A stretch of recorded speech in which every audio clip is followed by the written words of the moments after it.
Here one more thing you must remember, when V is in y-axis, I is in x-axis, the slope value will give you the value of resistance.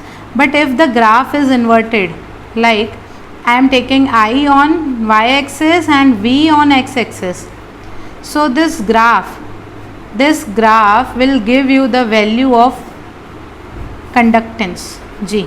Okay, it will give you the value of 1 by resistance, not resistance.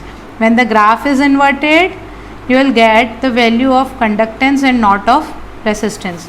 Here it is given. Okay, the slope, this slope is when I is in y-axis and V is in x-axis. So the slope of this graph will give you the value of conductance, while if we take V in y-axis and I in x-axis, the slope of this graph will give you the value of resistance.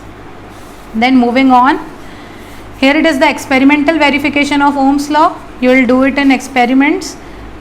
In your lab manual you might have written it, but we'll complete it and we'll conduct this experiment later. For now I am skipping it. Then here this graph, it is given in your book. This one is very important.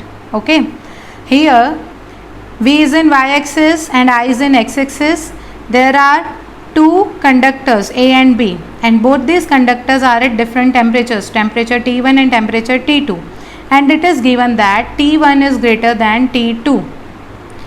So if you are asked which resistor is having a higher resistance, so this I have told you how to find out the slope or how to find out the resistance. To find out the resistance, we need to find out the slope of this graph. From this picture itself, we can see that this A is having a greater slope as compared to this B. This line or this graph B is having lesser slope, and this graph this line A is having a higher slope. A higher slope means a higher resistance.